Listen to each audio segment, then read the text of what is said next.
All right, thank you for staying with the Monday Report. We're continuing the conversation. We're calling it Kenya's cult moment and how to deal with it. We're asking you for your views at Trevor on page at Citizen TV Kenya. Use the hashtag Monday Report. I see here Fred Obachi Machoka, the blackest man in Black Africa, saying, Trevor, are you aware that there are more than 4,000 registered churches in Kenya and more than that number are awaiting registration? Okay, we'll talk about that in just a bit. Let's bring up some of your feedback and see what you're saying online as we continue this discussion on how to regulate these churches, whether regulations will work. Archbishop is saying that there's a growth of gullibility.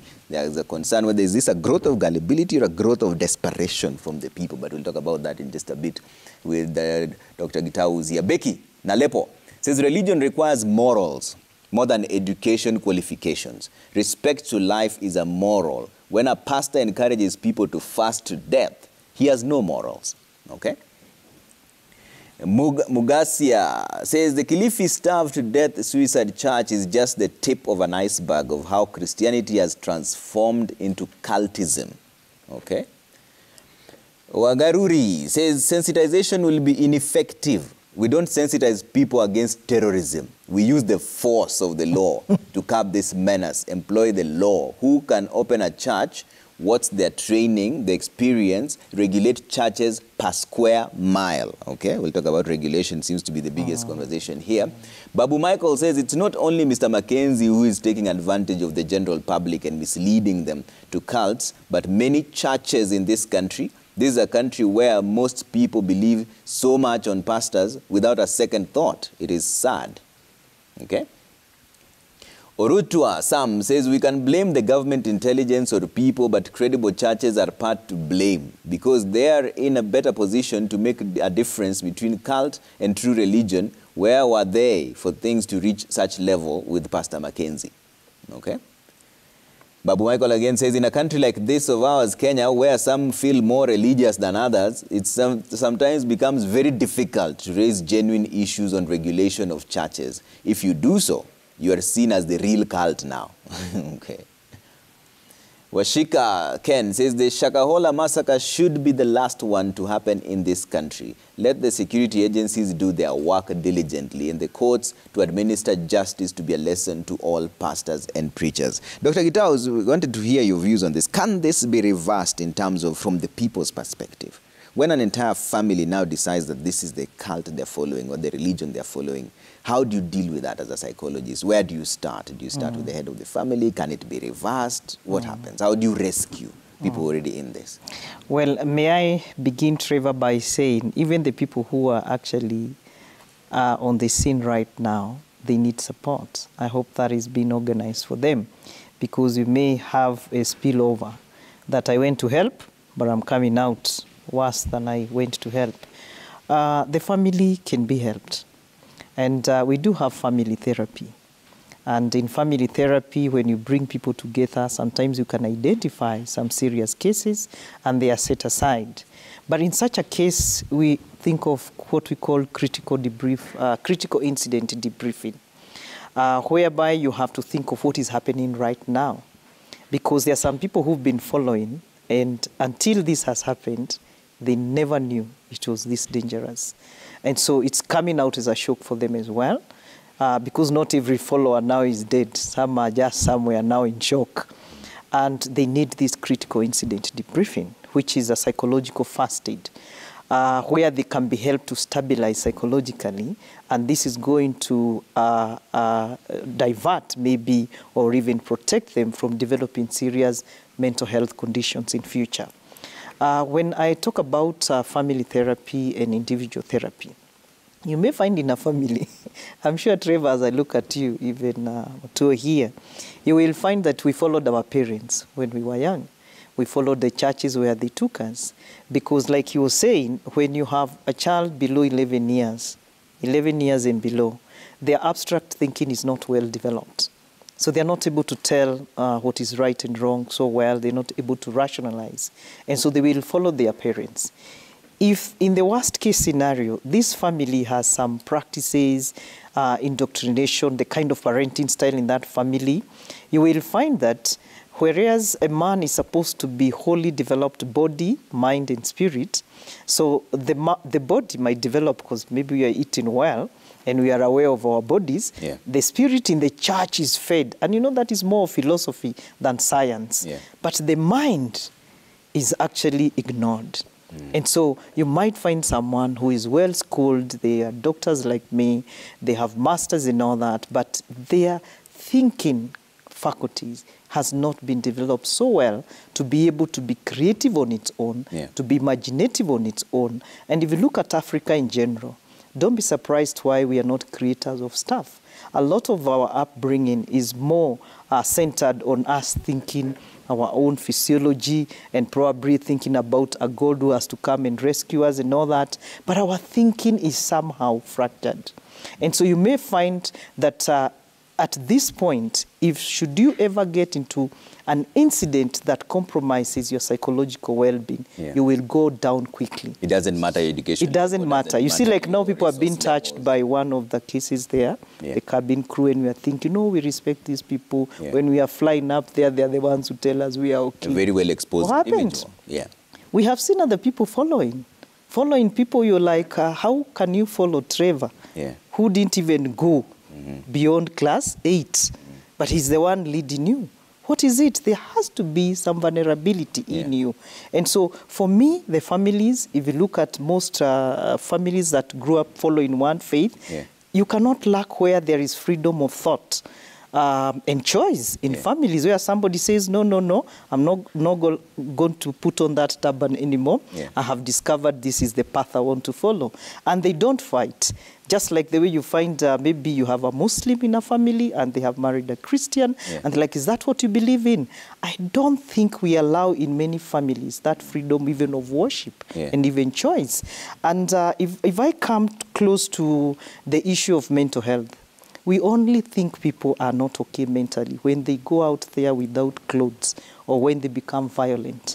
But some of these subtle, quiet mental illness like trauma is very dangerous because you will never read it from here until I do something outrageous. May I also mention, as he talks about media and all that, if you go to China right now, unless they change, because I was there in 2017, there is no Google in China. What about today? Right now with this incident, we are having a lot of circulating, material circulating on how to commit suicide easily and nicely. And that material is actually watched by our children, is watched by someone who is deeply depressed. What are we giving them? So I'm also saying the government needs to think about protecting the Kenyans. And it is in that position and it has the resources to do that. And Dr. Mutua, we're talking about regulation here because what Dr. Susan is raising is critical and much more complicated than we even imagined. So will the regulation work and why has it not worked this far? Trevor, it's difficult to regulate morality, people's faiths and personal decisions. Let me give you a quote from Martin Luther King. He said, morality cannot be legislated, but behavior can be regulated. Judicial decrees may not change the heart, but they can restrain the heartless, like Mackenzie. I mean, I'm paraphrasing. I think the whole issue, like I said, is a failure of leadership in so many levels, from family to the church to government. And I think we need this Shakahola massacre should prick our conscience. And George has to think of, in another 10, 20 years, where is Kenya going to be? Because right now, we're in a situation where, to come back to Dr. Susan's field, people are suffering cognitive dissonance. I grew up in a society where we knew if you get education, you go to university, you are assured of a job. And you'd be employed. That's when the song so many vijana muongeze tena bidii baada ya kusoma mtapata kazi nzuri sana. Now people play that song for mockery because there are no jobs. And so that faith is in education is challenged because you're here with your degree and you have no job, and that hopelessness. And then you see other people who have not gone to school, crooks that you know. You know this neighbor of mine, this is a crook, this is a thief, this is a drug dealer. And now unawajua, but they are prospering. So you begin to question your morality because, Trevor, you know, me, I came from a village that is not on Google Maps to date. But I was cheered by my primary school because I was the head boy, I was hardworking, I was #1, and I would get this affirmation. And it made me think, oh, there's better life than what I was encountering in my chaotic upbringing at home. And that kept me going. And I was assured of, Mwalimu would tell me that, Ezekiel, the way you are working hard, you might end up saving your family. You might become the solution. That inspired me. Pastors would tell me the same. When we lost it and left the child on their own, then this cognitive dissonance that I'm talking about and expectations that have been completely shattered, dreams shattered, because there's no hope. Then it becomes very complicated. Coming back to the regulation of the church, I think the moment the church becomes an industry, then it must be regulated. The traditional church, the structured churches, they have their own order. But I think there's a sense in which then if you become an industry, it's one-man business, there should be some minimum standards that we can say, for you to be registered, you must be accountable this way, whether it is audited reports, whether it is some minimum, code of ethics in terms of your behavior and what you teach, and a way of people to give feedback and for government to interact with you. Because let me tell you, the work of government is not just politics. Because part of the reason why churches have been getting away with murder, and forgive me because I am born again, so I'm not in any way attacking the church. But some of these churches get away with murder because we know the drama that goes on. We've seen the kind of blackmail. We've seen the kind of brainwashing in some churches, and it's all over the TV. Things that should not happen in churches. Why they get away is because the numbers scare politicians. And because we are governed in a political way where people must get positions by hook and crook, and the numbers are there, then we look the other way. If you bring a bill to regulate churches near elections, it will not work. If the president speaks tough the way he spoke today, which is the right thing, I doubt he would say this in an election year. The firm position he has taken. So this is the best time now to get this conversation going. But let me still say, the best way to empower people, particularly children, is to give them information, to give them the right education, to make the right decisions. I doubt there's any level of poverty or failure or frustration that would get me to follow someone like Mackenzie, really. Because I was schooled well and educated in a society where there was love, and my mother loved me, and brothers and sisters, and you are not a misfit. But the moment you are left on your own, and I want to finish by saying governments all over the world exist to do three things. To protect people's lives, people's property, and people's morals. We don't mention that one. And that's where it's the work of the government to ensure that there are structures that ensure that we are safe morally by what we consume, our psyche, and what we are fed with. We cannot allow a culture of anything cause in the name of freedom of the media or freedom of church or freedom of association. There must be minimum standards and a way to ensure, even if it is self-regulation, there's a council of churches that can enforce that because you need legal teeth. When I was at KUJ, we started the Media Council of Kenya because we were saying we want to be held responsible. And if really we are professionals, there must be a sense in which then we must have some standards. We started a media council that was self-regulating.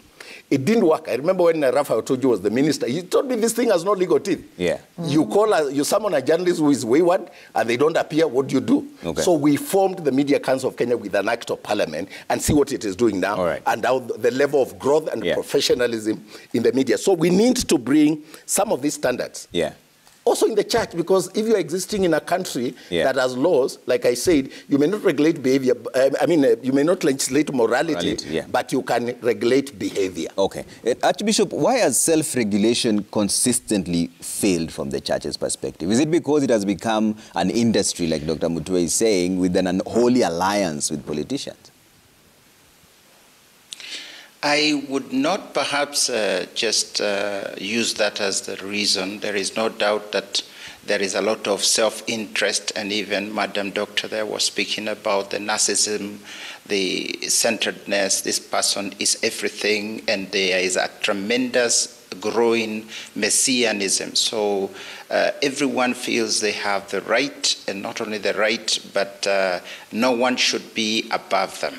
I am the one who is God's connection. And obviously that becomes a difficulty to accept anyone to supervise or regulate. But allow me to say this, Trevor.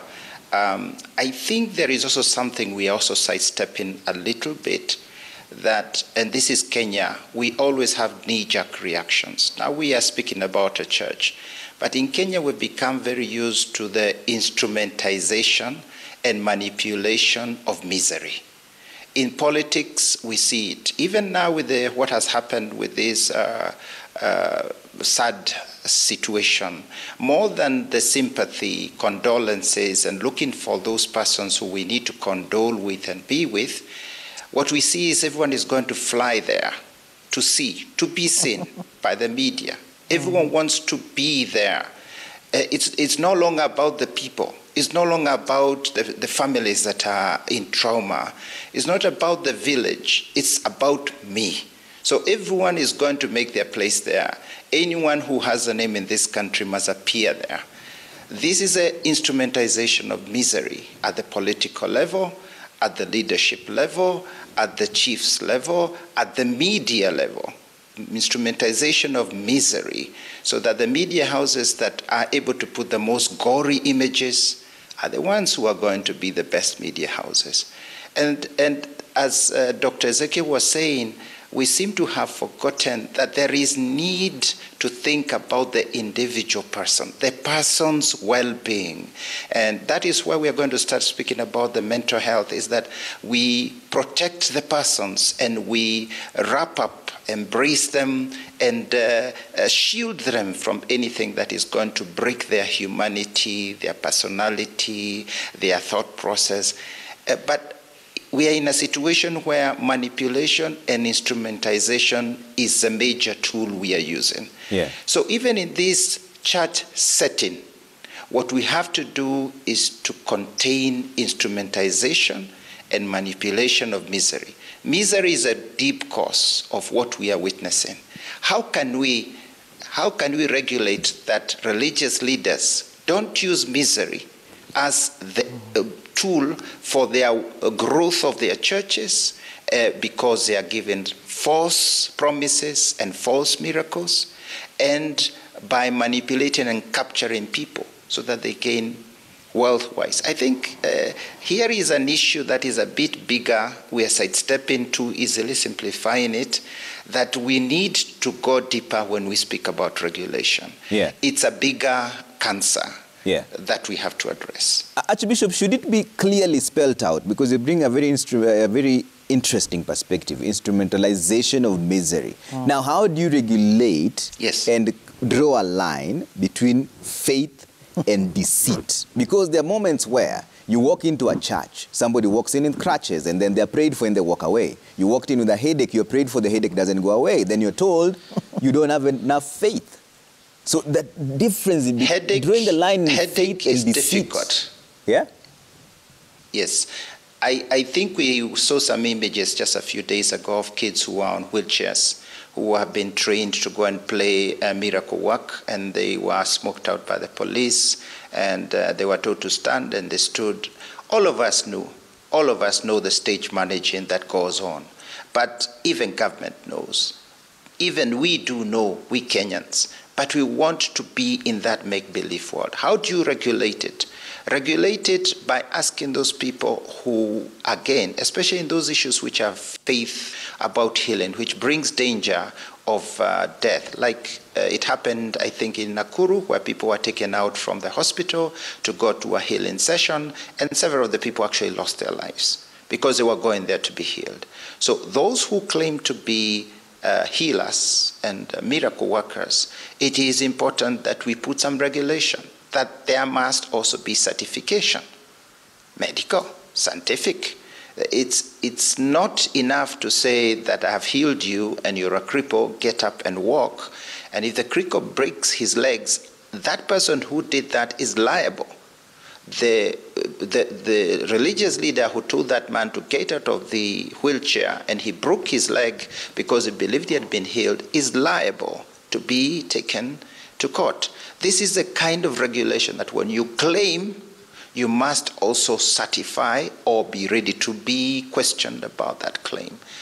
this is an area which is difficult, but I do believe unless we are able to capture and contain the high-sounding power, divine powers every Tom, Dick, and Harry is claiming, unless we can tell them, if you claim that, you must prove it, then we run the risk of having very many gods and very many Jesuses and very many Mohammeds from all over the place, not only from the guy who claimed the other day. And that is chaos in religion, because religion is meant to bring peace.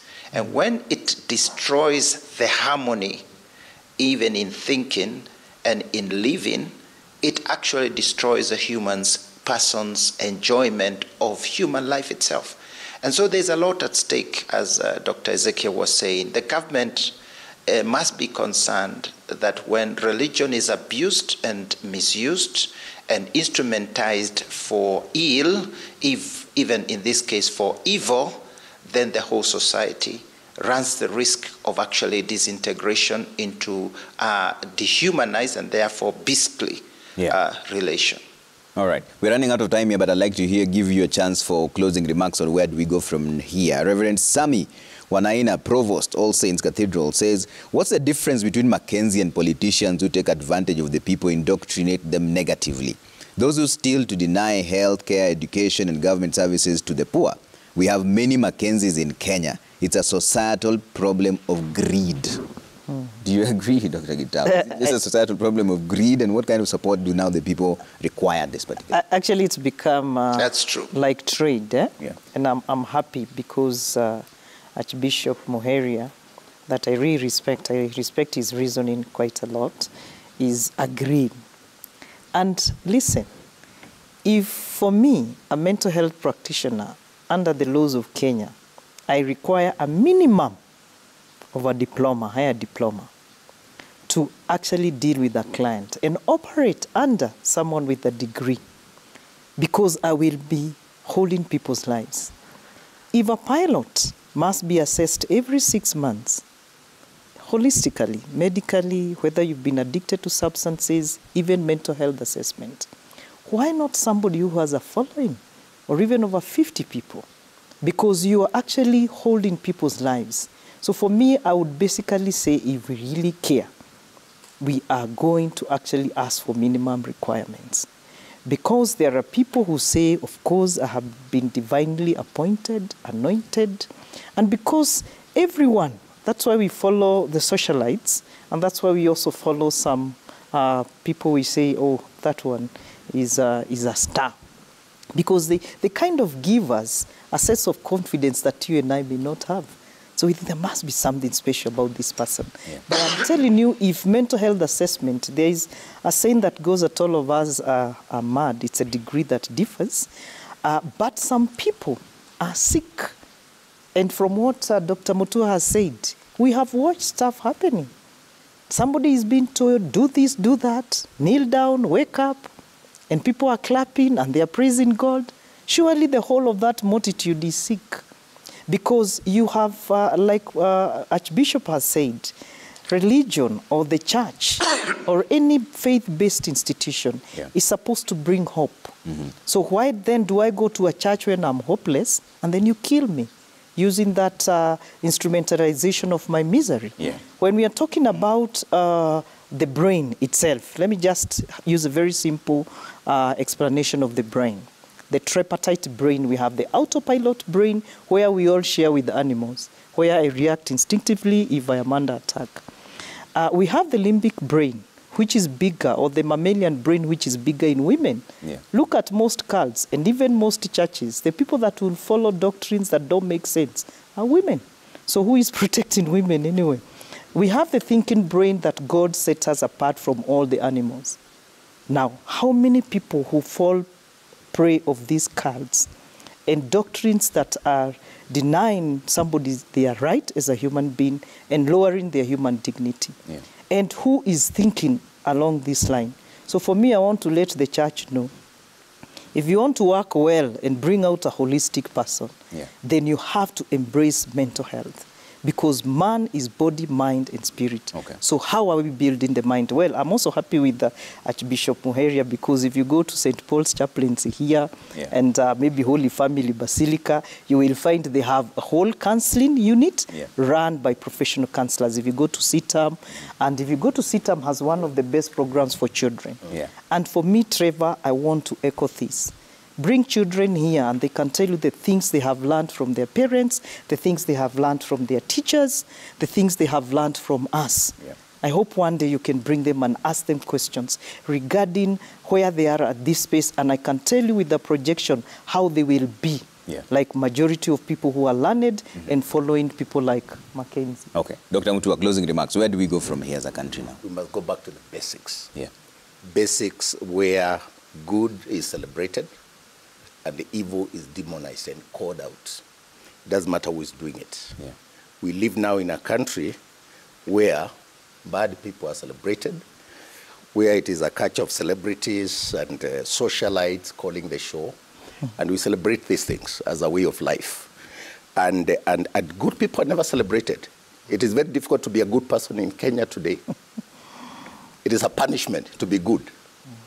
What kind of a society is this, where a villager who is doing something good for the society cannot be celebrated because they have no title and they are not playing monkey business to make money?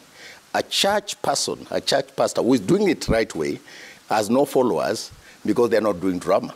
We will go to the place where there's drama and controversy. And more so because it has been fueled through social media. This is what looks fashionable. To use the language of the kids, it looks cool. And kids are more pulled towards that drama and that controversy because they think this is way of life. Even when some of these celebrities are lying, somebody posting that they own a big house somewhere or whatever, and in essence, they're just... it's not true.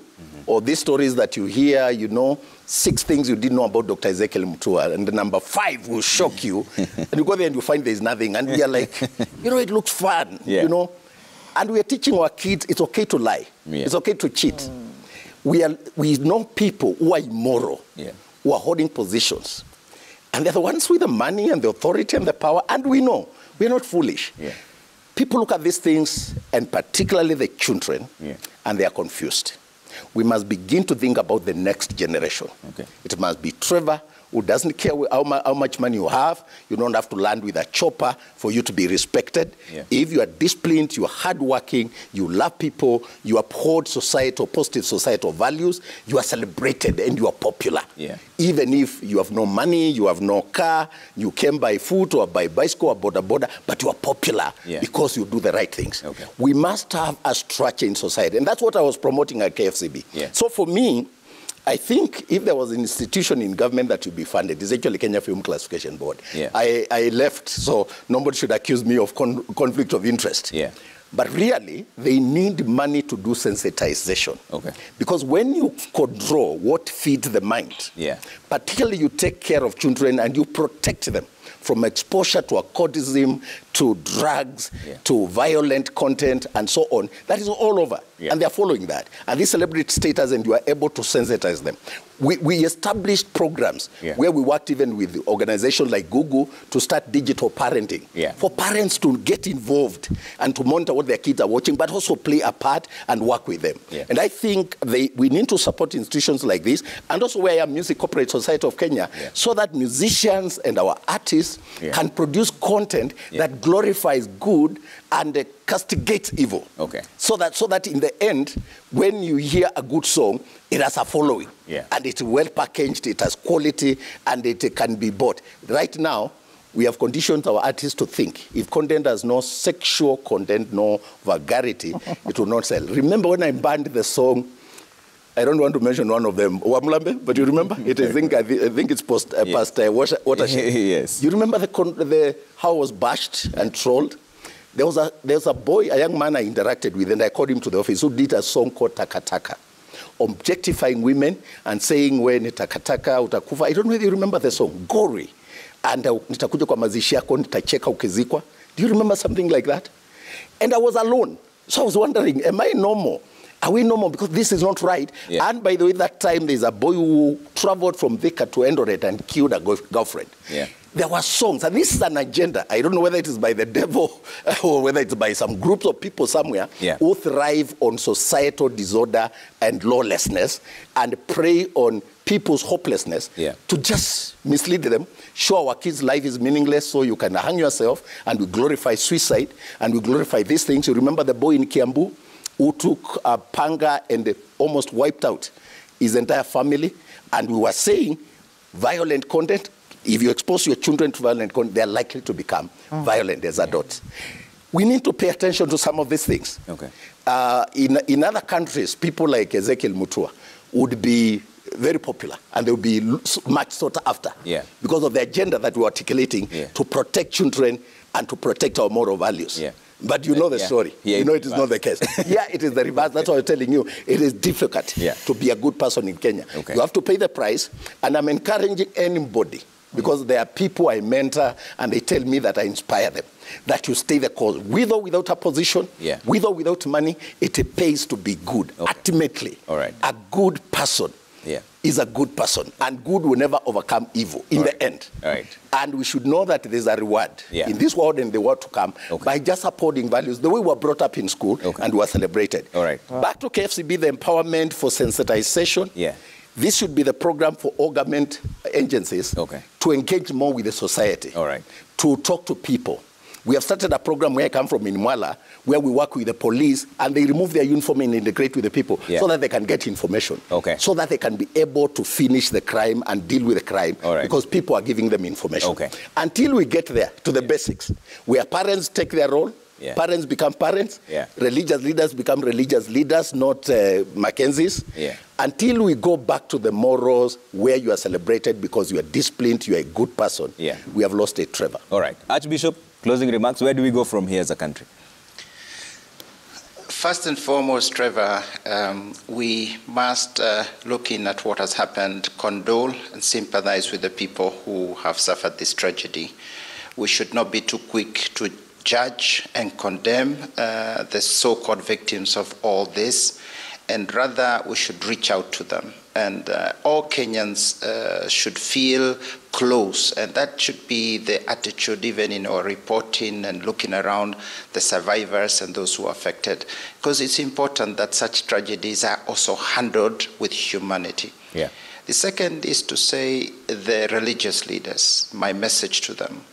As religious leaders, we must be very honest with ourselves and be able to stand up and tell those who are trafficking pseudo-religions that they have no space in the place of religion. We are the first safeguards or stewards of what is religion and what is God's realm. And therefore, I fear that we have shown weakness in speaking out to this kind of practices. And when we do, we easily feel that it's jealousy that's leading us. My battle here is prosperity gospel. We must be very, very strong. God does not promise prosperity on earth as the result of religion. God promises blessings. And the religious leaders must take the doctrine of God in its honesty, in its clarity, and sell that, not themselves. A religious leader is not God, and is not the avenue of God. He's just a servant of God's word. And therefore, we can't believe in the religious leader, but in God. And finally, to our Kenyans, the gullibility of Kenyans is, as we've heard, directed largely by greed and self-love, and I would also say greatly informed by superstition. We must grow out of a religion that is based on superstitious and pseudo-witchcraft approaches to rituals and rites that magically do things. God is not a magician.